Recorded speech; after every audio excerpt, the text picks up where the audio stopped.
clothing year-end offer. Buy two get one free at all our branches. GPRK cinema தயாரிப்பில் லிங்குசாமி வழங்கும் நந்த பெரியசாமி இயக்கத்தில் சமுத்திரக்கனி நடிக்கும் திருமாணிக்கும் வெற்றி நடை போடுகிறது. பல மக்கள் ஆயுள் இன்சூரன்ஸையும் பொது காப்பீட்டு இன்சூரன்ஸையும் குழப்பிப்பாங்க. ஒரு ஏ என்ற ஒரு இண்டிவிஜுவல் 25 வயசுல ஒரு 3 கோடி ரூபாய்க்கு இன்சூரன்ஸ் எடுத்துறாரு. ஒரு வருஷம் தான் பிரீமியம் கட்டியிருக்காரு. நேச்சுரலா டெத் ஆயிடுறாரு, இல்ல ஆக்சிடென்ட்ல டெத் ஆயிடுறாரு. அந்த 3 கோடி அவருக்கு கொடுத்தாகணும். இது வந்து லைஃப் இன்சூரன்ஸ். Term insurance. நான் 85 வயசு வரைக்கும் உயிர் வாழ்வேன், எனக்கு 20 வருஷத்துக்கு போகுன்றது டேர்ம் இன்சூரன்ஸ். 19 வருஷம் 9 மாதம் இல்லை 10 மாதத்துக்கு அன்னைக்கு அந்த ஆள் இறந்துட்டாருன்னு வச்சுக்கோங்க, மற்ற காசும் கொடுத்துருவாங்க. 20 வருஷம் முடிஞ்சு ஒரு நாள் முடிஞ்சிச்சுன்னா அவங்களுக்கு பாலிசி வரும். என்ன மாதிரி கம்பெனிஸை நம்புறது? அது ஒரு அரசாங்க கம்பெனியோட இருக்கிறது ரொம்ப நல்லது. நீங்கள் சொல்கிற மாதிரி கிளைம் எல்லாம் கொடுக்காது இருக்க முடியாது, வாய்ப்பே கிடையாது. ஒரு கிளைமுக்கு உண்டான எல்லா பேப்பரையும் கொடுத்த உடனே இத்தனை நாளைக்கு கூட கிளைம் கொடுக்கல அப்படின்னா நாங்கள் எங்கள் மேனேஜ்மெண்ட்டுக்கு பதில் சொல்லுவோம். கொடுக்க முடியாதுன்றதெல்லாம் மீத்து கதை. எந்த மாதிரி சூழ்நிலையெல்லாம் டேர்ம் இன்சூரன்ஸோ இல்லை லைஃப் இன்சூரன்ஸோ ரிஜெக்ட் ஆகுது? உங்களுக்கு ஏதோ ஒரு வியாதி இருந்திருக்கலாம், அதை மறைச்சிருந்துருக்கலாம், ஃபால்ஸ் மெடிக்கல் சர்டிஃபிகேட்டாக இருக்கலாம், ரேஷ் அண்ட் நெக்லிஜென்ட் டிரைவிங் அப்படின்னு போலீஸில் சர்டிஃபிகேட் கொடுத்துட்டாங்க கொடுக்க முடியும். மோட்டர் வெஹிக்கிள் ஆக்டில் எந்த ரூலை வயலேட் பண்ணாலும் இன்சூரன்ஸ் நான் கொடுக்கணும். இன்சூரன்ஸ் அதிகாரி ராஜ்குமார் அவர்கள் நம்மளோட இணைஞ்சிருக்காரு. வணக்கம் சார். வணக்கம் தினேஷ். சார், இந்த வீட்டுக்கு வந்த பிறகு வெளியில் போகும்போது போயிட்டு வாங்கன்னு சொல்கிற ஒரு பழக்கம் இருக்குது. ஹாஸ்பிட்டலில் மட்டும்தான் திரும்ப வரேன் போயிட்டு வரேன் அந்த மாதிரி வார்த்தைகளை நம்ம உபயோகப்படுத்த மாட்டோம். ஒரு கட்டாயத்தின் பேரில் நம்ம ஹாஸ்பிட்டலுக்கு போகிற மாதிரி சூழ்நிலை வந்தால் டக்குன்னு எமர்ஜென்சிக்கு கையில் ஃபண்டு இல்லைனா இன்சூரன்ஸ் பயங்கரமாக உதவி பண்ணும். அதில் மெடிக்கல் இன்சூரன்ஸ் ஒரு பக்கம் பெரிய ரோல் பண்ணும்போது டேர்ம் இன்சூரன்ஸ் இன்னொரு பக்கம் முக்கியம். ஏன்னா பெட் வின்னராக இருக்கக்கூடிய ஒருத்தர் குடும்பத்தில் இல்லைனா அது எவ்வளோ பெரிய சிக்கலை உருவாக்குன்றது டேர்ம் இன்சூரன்ஸ் தான் ப்ரூவ் பண்ணுது. டேர்ம் இன்சூரன்ஸ் பற்றி சிம்பிளாக உங்களுடைய விளக்கங்களை சொல்லுங்கள் சார். இப்போ இன்சூரன்ஸில் இந்தியாவில் உலக அளவில் 2 விதமாக இருக்குது. அதை மக்களுக்கு தெரிஞ்சுக்கணும். நீங்கள் பல மக்கள் லைஃப் இன்சூரன்ஸை, ஜென்ரல் இன்சூரன்ஸ், ஆயுள் இன்சூரன்ஸையும் பொது காப்பீட்டு இன்சூரன்ஸையும் சேர்த்து குழப்பிப்பாங்க. ரொம்ப கலோக்கியல் டேர்மில் சொன்னால் குழப்பிக்கிறாங்கன்னு அர்த்தம். ஆயுள் அப்படின்னால ரொம்ப சிம்பிள், உங்கள் ஆயுள் காலம் முடிகிற வரைக்கும் ஒரு கவரேஜ் இருக்குது. இப்போ அதை ஃபஸ்ட்டு நான் அதை எடுத்துக்கிறேன். இப்போ ஆயுள் இன்சூரன்ஸ்ன்றது ஒரு குழந்தை பிறந்துக்குது, ஆணோ பெண்ணோ பிறந்து அவர் 85 வயசு வரைக்கும் இந்தியாவில் ஒரு ஆவரேஜ் இயர்ஸ் ஒருத்தர் வாழ்வார்னு இருக்குது. அதை தாண்டி வாழ்கிறவங்களாம் இருக்காங்க, அதை விட்டுருங்க. ஒரு 85 வயசு வரைக்கும் பாலிசி எடுத்துக்கலாம். மாதம் பிரீமியம் கட்டலாம், வருஷம் பிரீமியம் கட்டலாம். இது எதன் அடிப்படையில் கட்டுறோம் அப்படின்னா அவருடைய இன்கம் ஒரு 18 வயசு வரைக்கும் ஒரு கணக்கு இருக்குது. வேலைக்கு போன பிறகு அந்த வேலைக்கு சேர்ந்த முதல் சம்பளத்திலேருந்து அவர் ஒரு 65 வயசு வரைக்கும் இருப்பார் இல்லையா வேலையில், அதை பற்றி எவ்வளோ சம்பாதிப்பார் டோட்டலாக, அதை ஒரு கணக்கு பண்ணி ஒரு ஃபேக்டர் அப்ளை பண்ணி அதுக்கு ஒரு சம் இன்சூர் கொடுத்தோம். சம் இன்சூர்னா நீங்கள் உங்களை 4 கோடி கவர் பண்ணியிருக்கோம், 3 கோடி கவர் பண்ணிக்கிறோம், அதுக்கு இவ்வளோ பிரீமியம்னு கட்டிடுவோம். இப்போ நீங்கள் நல்லா புரிஞ்சுக்கணும், இந்த இடத்துல தான் நீங்கள் புரிஞ்சுக்கணும். ஒரு ஏ என்ற ஒரு இண்டிவிஜுவல், ஒரு ஆஃபீஸர் இல்லை யாரோ ஒரு பையன், ஒரு எக்ஸிக்யூட்டிவ் 25 வயசில் ஒரு 3 கோடி ரூபாய்க்கு இன்சூரன்ஸ் எடுத்துறாரு. ஒரு வருஷம் தான் பிரீமியம் கட்டியிருக்காரு. நேச்சுரலாக டெத் ஆயிடுறாரு, இல்லை ஆக்சிடென்ட்டில் டெத் ஆயிடுறாரு. லைஃப் இன்சூரன்ஸ் அந்த 3 கோடி அவருக்கு கொடுத்தாகணும். இது லைஃப் இன்சூரன்ஸ். இது 85 வயசு வரைக்கும் கட்டணும்ல, அவர் என்ன ஏஜ் சூஸ் பண்ணுறாரோ, ஆனால் 65 45. இப்போ என்ன ஆகுதுன்னு கேட்டிங்கன்னா, இப்போ புதுசாக ஒரு கான்செப்ட் கொடுத்துருக்காங்க. இப்போ ரீசெண்டாக வந்தது தான் term insurance.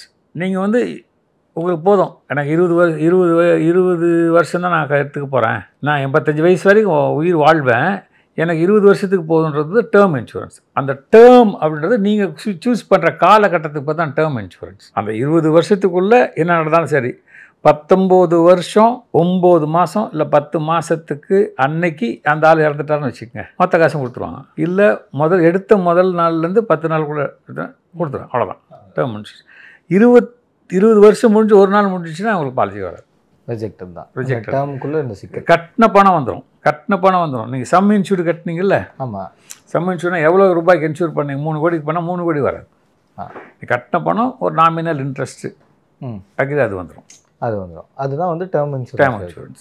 So term insurance பொறுத்த வரைக்கும் இப்போ அவங்க ஆயுள் காலம் சொல்லியிருப்பாங்க இல்லையா, 75 இல்லை 85 வயசு. டேர்ம் இன்சூரன்ஸுக்கு ஆயுள் காலம் நிர்ணயிக்கிறது, டேர்ம் காலகட்டம் தான் நிர்ணயிக்கிறீங்க.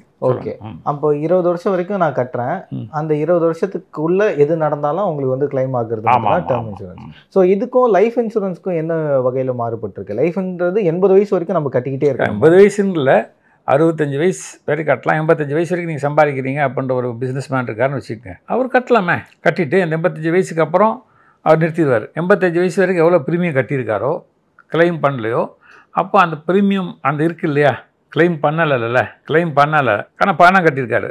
அந்த பணம் கட்டுறது ஒரு 2 கோடின்னு இமேஜினேஷன் வச்சுக்கலாம்.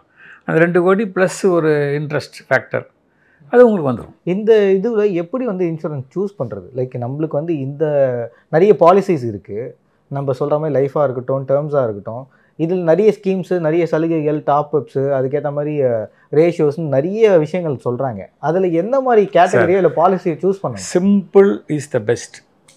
Simple is the best. Term insurance வேணால் டேர்ம் இன்சூரன்ஸ் எடுத்துங்க. ஒரு 20 வருஷம் எடுத்துங்க. உங்கள் வருமானத்தை பொறுத்து. வருமானம் நல்லா வந்துட்டுருக்குது. ஒரு கவர்மெண்ட் அதிகாரி நான் என்ன ஒரு 65 வயசு வரைக்கும் என்ன வேலையில் வச்சுப்பாங்க அப்படின்னா 65 வயசு வரைக்கும் மாதம் மாதம் ஒரு சேமிப்பு மாதிரி பிரீமியம் கட்டுறீங்க. நடுவில் எதுவும் ஆயிடுச்சு அப்படின்னா உங்கள் குடும்பத்துக்கு சம் இன்சூர்ட் வந்துடுதுல்ல. நீங்கள் எவ்வளோ ரூபாய்க்கு இன்சூரன்ஸ் எடுத்துகிட்டு வந்துடுதுல்ல, அதை நீங்கள் பேங்க்கில் போட்டு உங்கள் குடும்பம் வந்து நல்லா இருக்கும்ல. சிம்பிளாக வச்சுக்கணும். Term or whole life.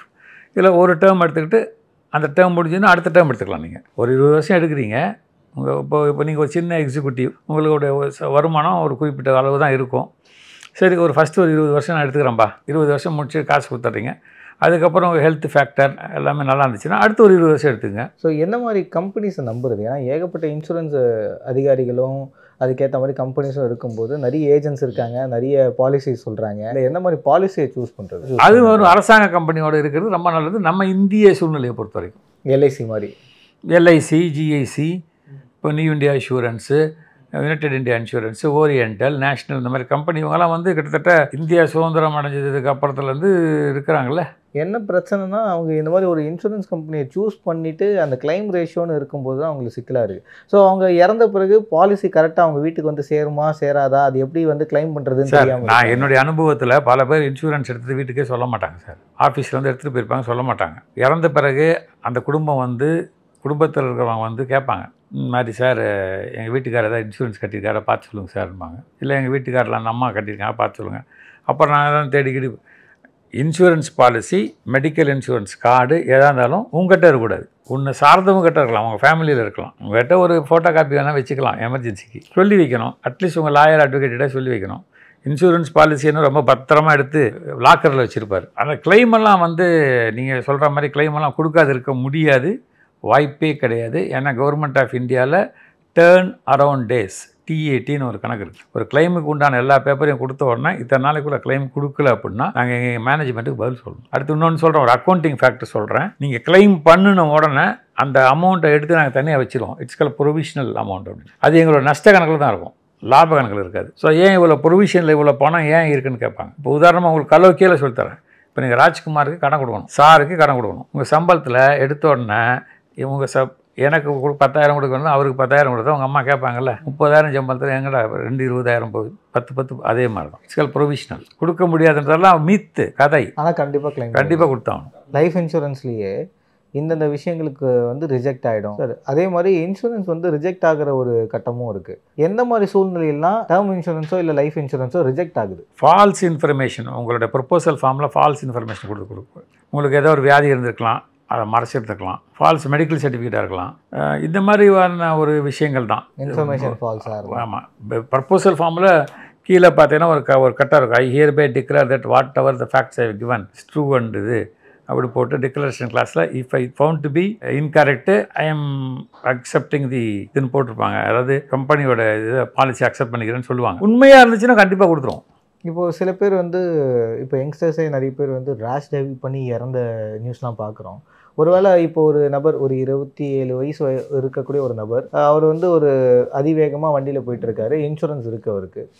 அந்த மாதிரி சிக்கலில் நடந்த ஒரு கட்டாயத்தில் இன்சூரன்ஸ் கிளைம் கிடைக்குமா? ஏன்னா அவங்க பைக் ரேஷ் டிரைவிங் இல்லையா, ரூல்ஸ் ரேஷ் அண்ட் நெக்லிஜென்ட் டிரைவிங் அப்படின்னு போலீஸில் சர்டிஃபிகேட் கொடுத்துட்டாங்கன்னா கொடுக்க மாட்டாங்க. அதான் ஒவ்வொரு இடத்துலையும் எல்லை வச்சுருக்காங்க. 40 கிலோமீட்டர் தான் போகணும், 20 கிலோமீட்டர் போகணும்.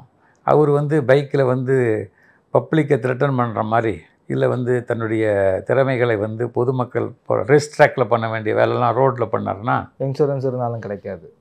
அதே மாதிரி அவர் ட்ரங்க் அண்ட் ட்ரைவாக இருந்து ஆக்சிடென்ட் ஆகியிருந்தால் சுத்தமாக கிடைக்காது. ஸோ ட்ரங்க் அண்ட் ட்ரைவ் அண்ட் இந்த மாதிரி ரூல்ஸுக்கு கட்டுப்பட்டு ஹெல்மெட் போடாமல் இருந்திருந்தால், ஒரு வேளை குடிக்கல எதுவும் பண்ணல ஆனால் ஹெல்மெட் போடலை, இன்றைய கட்டாய மோட்டார் வெஹிக்கிள் ஆக்ட் பிரகாரம் கொடுக்கக்கூடாது, அப்போ வராது. ஸோ ரூல்ஸ் அண்ட் நார்ம்ஸ் என்ன இருக்கோ அந்த நார்ம்ஸ்குள்ளே இருந்து சார். மோட்டார் வெஹிக்கிள் ஆக்டில் வண்டியை பொறுத்த வரைக்கும் நீங்கள் பேசுகிறீங்க. இப்போது மோட்டார் வெஹிக்கிள் ஆக்டில் எந்த ரூலை வயலேட் பண்ணாலும் இன்சூரன்ஸ் நான் கொடுக்க வேண்டியதில்லை. ஏன்னா அதுவும் அரசாங்கம் போட்ட சட்டம்னா இது அரசாங்கத்தோட பணம் தானே, எப்படி கொடுக்க முடியும்? சில பேர் வந்து இன்சூரன்ஸ் எடுத்திருப்பாங்க, அவங்க சில பேர் என்ன பண்ணுவாங்கன்னா, பாலிசிஸில் வந்து சூசைடல் வந்து கவர் ஆகுது அப்படின்னு இருக்குது. இன்சூரன்ஸ் மைண்டில் வச்சுக்கிட்டு குடும்ப சூழ்நிலை காரணமாக இந்த மாதிரி சூசைட் அட்டம் பண்ணுறது, first few years 2 years 1 or 2 yearsக்கு suicide is not covered, then it is covered. அதுவும் covered. Epic Clothing year-end offer. Buy 2 get 1 free at all our branches. GPRK cinemas தயாரிப்பில் லிங்குசாமி வழங்கும் நந்த பெரியசாமி இயக்கத்தில் சமுத்திரக்கனி நடிக்கும் திருமாணிக்கம் வெற்றி நடை போடுகிறது.